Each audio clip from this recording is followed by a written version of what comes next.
Good morning everyone, welcome back to my channel. I've come out today to a Dorset village called Shillingstone, which is on the North Dorset tramway, and it's a beautiful morning as you can probably see behind me.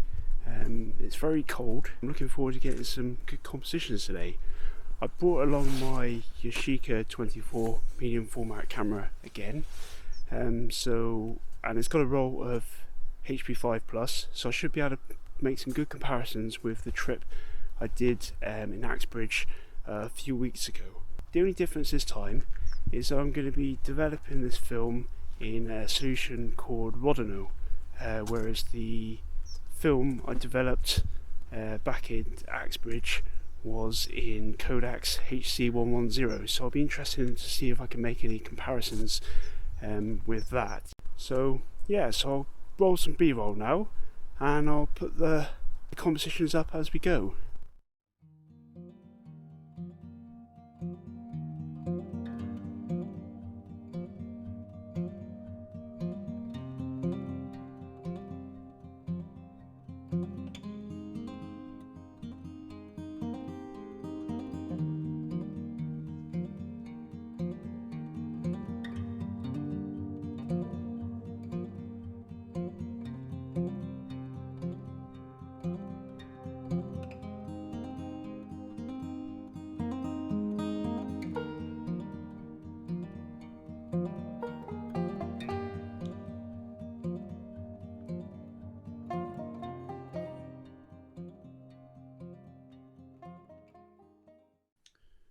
Right, I'm back in the office now, and I'm really pleased with how those images turned out. The conditions, as you probably saw in the B-roll, were just absolutely perfect, and I was really lucky with some of the compositions.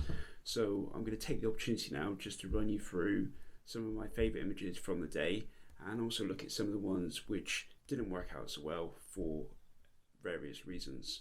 So let's get into it. So looking at the images, this was one of the first ones I took on that day. Wow, I'm really pleased with how this one turned out. I didn't have a lot of time to work the scene here. The couple walked past me and I already could envision how I wanted the scene to turn out. So I quickly used the Lightmeter, plugged those readings into the Yashica.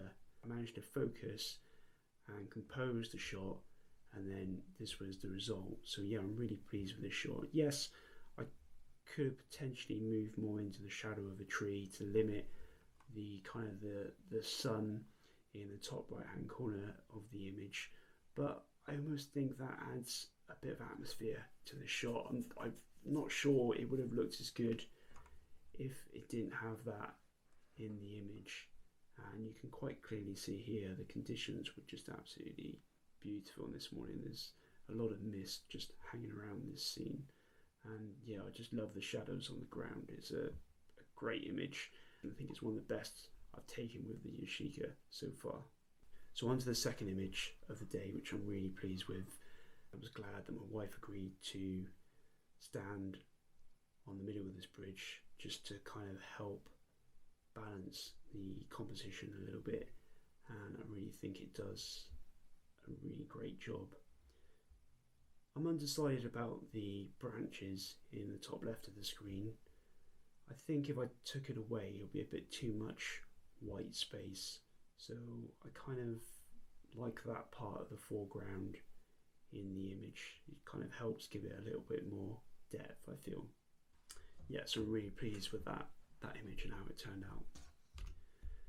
This image I'm also pleased with. This was about the minimum distance I could be away using the camera to focus, because obviously I did try to hone into one of the heads on this kind of whatever it is on the side of the trail, but no, I'm really pleased with how this composition turned out, and you can see a lot of detail with the old kind of cobwebs, and still these parts of the bush were still kind of in a frozen state. So yeah, I'm really liking that one. And then again, this one is really good as well, because you've I love that shadow that the tree cast on the side of this church. Unfortunately, this one must have had a trouble with focusing, and it's a bit blurry, so it didn't turn out that well. And this one didn't work as well as I was hoping either, because you can quite evidently see part of the railing in the image. I was kind of hoping the camera would have focused beyond the railing, but it didn't quite. I didn't quite pull it off, but still you can still see a lot of the scene and Shillingstone kind of railway station in the distance. So looking at the next image, I'm really disappointed that this happened. I've got no idea what happened here. It's a real shame, because the top half of the image is obviously really well focused, really well exposed, but I'm not quite sure what I did wrong here for this to be the result. And likewise for this image as well. This one had the other disadvantage that it was the first frame in the camera. So as you probably heard me talking in the last video, I'm still trying to find a way that I can maximize a roll of film in Yashica, because the way the Lab-Box works is you've got to clip the film onto this clip in order to wind it on, and I think too much of the film is being exposed. So I'm just trying a couple things to see whether I can mitigate that. So like I said, I used 2 different developers in these last 2 videos. Looking at the Axbridge photos again, I'll just flick through some of my favourites. So this one, obviously the tree overlooking Axbridge, and then this one in the town centre of Axbridge. So what I noticed compared to the Shillingstone photos is that the grain is less evident. It's certainly there, but it doesn't, it's less part of the image. Whereas if I go over to the ones I took at Shillingstone, you can see the grain is a lot more prominent. Both developers seem to be just as sharp as one another, but I do like the look of the images that I took in Shillingstone, but I think that is generally down to the fact that the conditions were better. Axbridge, it was an overcast day, whereas at Shillingstone it was a beautiful, crisp, frosty morning. What I've read, and certainly my experience, is that unless you want to accentuate the grain in your images, Rodinal is probably best used for films with an ISO of around 100 or less, whereas Kodak's HC110 is a lot more forgiving and gives a cleaner kind of image in the higher ISO ranges. But like I found with Shillingstone, is I think the grain, the visibility of that grain really adds to the atmosphere that I experienced on this day. So before developing this film in Rodinal, I'd had experience of Rodinal before in this vlog where I went to Porlock, and this image now that you're seeing on the screen was one of those images that I captured during that trip. And so this has got an ISO of 125, so even in this you can start to see the grain is very visible.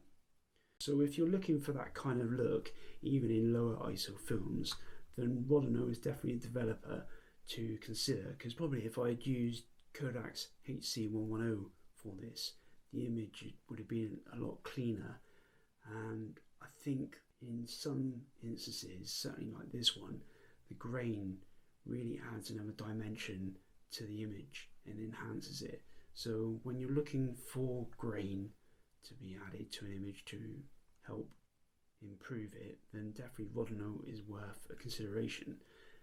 But if you're looking for the cleanest kind of film image, then Kodak's HC110 is probably the general developer to use for that purpose. So again, I took this image on the same trip, and this is of Minehead's beach, and this seems to get quite a lot of likes on Flickr. And again, you can see there's quite a lot more grain visible, which is quite surprising considering this is a 125 ISO film. But I think again, a bit similar to the tree image, if you didn't have that grain, I think you would lose a lot of kind of texture and depth in the sky. So again, I think using Rodinal on lower ISO film definitely can help enhance the look that you get from this type of film. What it's probably not a good idea to use Rodinal on is, like I said, any films above ISO 400 unless you really love grain. So that's it for today's video. I hope you've enjoyed that. I'll be grateful for any comments you may have about the images or the video in the comments below. So thanks for watching. Bye for now.